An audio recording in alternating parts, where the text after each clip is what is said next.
إنما بعثت معلما. وقال صلى الله عليه وسلم بعثت لأتمم مكارم الأخلاق، أو كما قال رسول الله صلى الله عليه وسلم. اللهم صل وسلم وبارك على سيدنا ونبينا محمد وعلى آله وأصحابه وأزواجه وذرياته أجمعين. رونو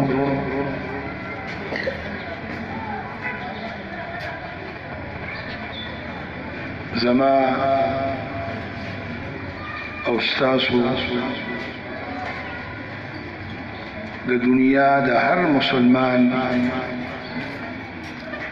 د انفرادي او د اجتماعي ژوند مقصد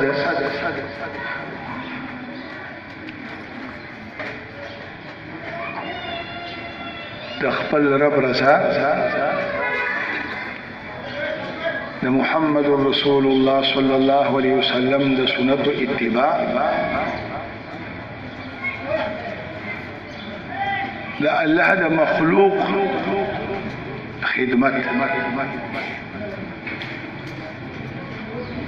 دا زموږ ستاسو د ژوند مقاصد دي.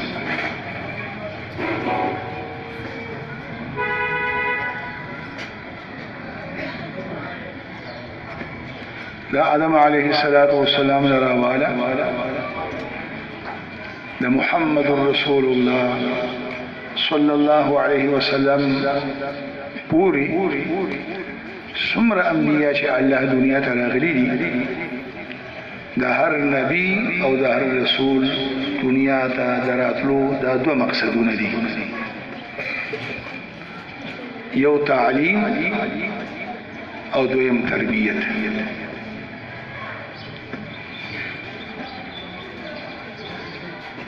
د دغه تعلیم او د تربیت لپاره الله پاک د خپل اړخنا په خپل وخت کې په خپل دور کې نصابونه هم را لېږلي دي. د تمام عالم انسانیت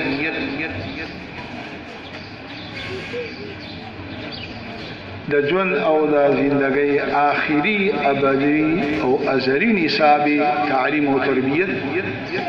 لکه څنګه تاسو اورئ هغه د الله قرآن دی.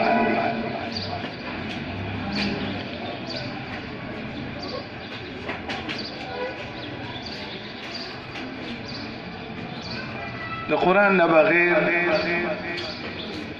گمراهی ده، د قرآن نه بغیر تیاره ده، د قرآن نه بغیر ذلت او رسوایی ده. قرآن کریم د بره نه راغلی دی، بره بځي. یو انسان چې څومره درجه کې د الله د قرآن سره تعلق جوړي، قرآن به هغه د ځان سره پورته کوي، هر لحاظ سره به پورته کوي. او یو انسان چې د دنیاوي اسباب او مادیات په اعتبار سره ارسمره موړي، چې سنا سره درجه کې د الله د قرآن سره تعلق نه نه هغه سره به بخته شي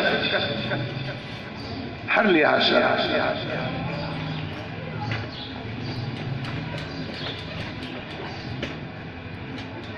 الحمدلله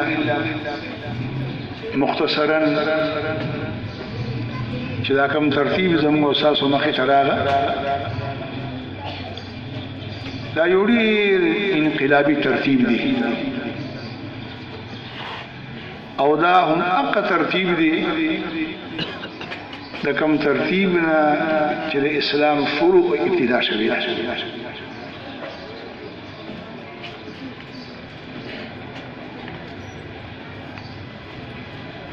په مکی دور کې هم او په مدني دور کې هم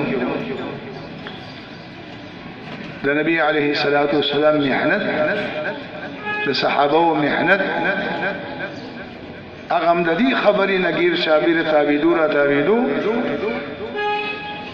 چې د انساني معاشري په هر ماحول او په هر اړخ کې قرآن راشي، کاغه عدالتي، کاغه تحصیلی، کاغه تانئی، کاغه اسپتالی، کاغه جماعتی، کاغه مدرسې، کاغه محلي او کاغه کوري.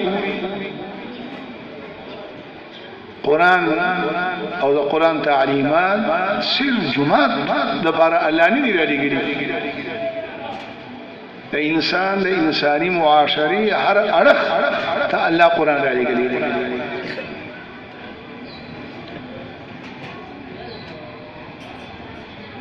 د نبی علیه الصلاۃ والسلام زمانہ او بیا ورپسې د خلفاو زمانہ او بیا د یو وخت پورې داسې دورو چې ارزي ته بتلی نو سار نظر به د الله د قرآن په تعلیماتو باندې لګېدو. همدغه وجه چې قرآن کې الله یو روح ایښی دی، الله پکې یو عظمت ایښی دی، الله پکې یو طاقت ایښی دی، دا یو معجزه ده او د دې دا اعجاز به د قیامت پورې وي او د معجزې معنام دغه ده چې د دې مخې د ارسو کوم راځي نه هغه د دې د مقابلین عاجزه کیږي، هغه بشا کیږي. نو دغه معجزه صحابه کلکه نیولې وه په تمام دنیا کې د مسلمانانو یو ملکو دویم نو او ډېر محدود حد کې لریم نو دا مسلمانانو سره ظاهري اسباب اسم نو، لیکن د تمام عالمی قوتونه او طاقتونه به په خپل ملک د هغوی نه په روح کې پراته وو. دا روح د الله د قرآن، دا طاقت د الله د قرآن، دا تاثیر د الله د قرآن، دا برکت د الله د قرآن. نبی علیه الصلاۃ والسلام د خپل ژوند غرض او غایه په دوه جملو کې موږ تاسو ته بیانې. انما د حصر الفاظ دي علما به پوهیږي، بعثت معلما، د صرف او صرف دنیا ته را لېږلی شوی ما د یو استاد په طور او د یو استاد په حیثیت. نبی علیه الصلاۃ والسلام د تمام امت استاد دی، د چا بالمشافهه او د چا په وسایدو سره، او استاد به سبق خای. کم سبق بخای؟ هغه سبق ول الله پاک په خپل را لېږلی. وأنزل عليك الكتاب والحكمة وعلمك ما لم تكن تعلم وكان فضل الله عليك عظيما. لهذا كيو استاذ نازره خي، كيو قاعده خي، كيو هجي خي، كيو حفظ خي، كيو تجويد خي، كيو د تفسير او د احادیث په مسند باندې ناسي. خود تعلیم په دې ذمہ داری کې دا ټول لګیا دي د الله د پیغمبر هغه ذمہ داری ادا کوي، او به تور یو معلم دې د الله د پیغمبر جانشین دي. لهذا کله هم د ناصری یو استاد، د قاعدی یو استاد، هغه په احساس کمتري کې مبتلا نشي.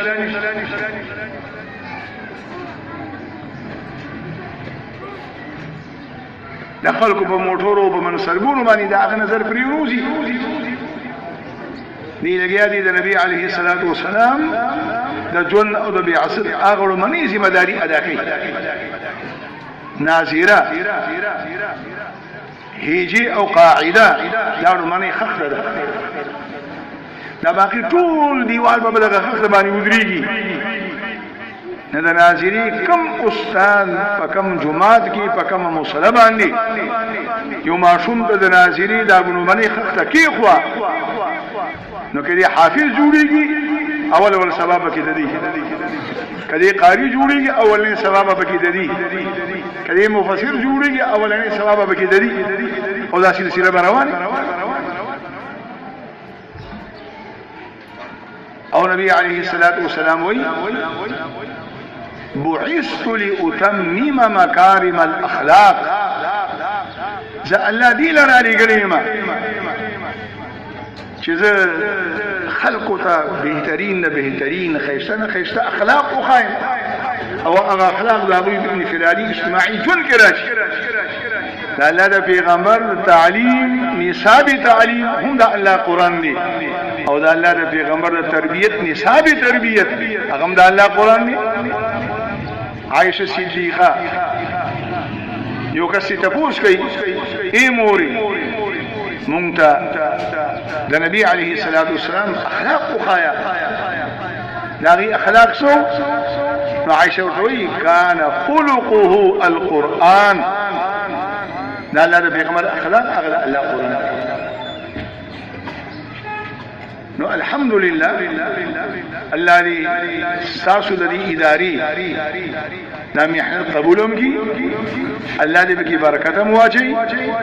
او الله جل مجلاله دې دا محنت دې خار او سیدونکو مسلمانانو د حفاظت او د تربیت ذریعہ مو ګرځي او بیا زموږ استادو د تربیت اولنی محور دا واړه بچي خلک وایي معاشره خراب شو معاشره د زمکې نه راټوکېږي معاشره د اسمان نه راوړېږي معاشره تشکیل کېږي د دې وړو ماشومانو دا وړو ماشومان مستقبل معماران دي لس کاله بس په دکان کې نازلي څوک په تانه کې ناسي څوک په دفتر کې ناسي څوک په عدالت کې نازلي نو کفاده ور کوټوالي کې په دې باندې دا الله د قران د تعلیم دا الله د پیغمبر د اخلاق او د تربیت محنت وشي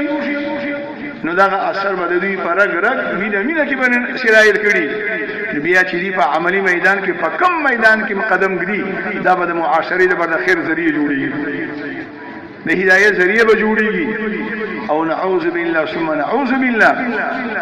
کبدوی باندې د تعلیم او د تربیت محنت کو نشه بیا به د دین ازغي جوړيږي ازغي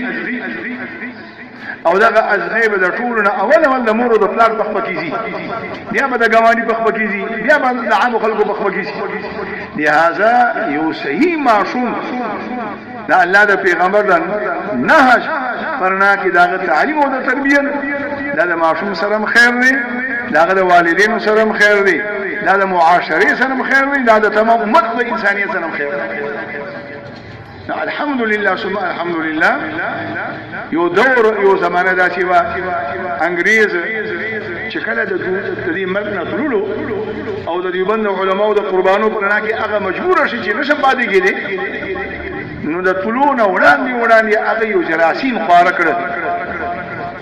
او د هغه جراثیمو د ترویج لپاره هغه ډېر لوی جدوجهد وکړ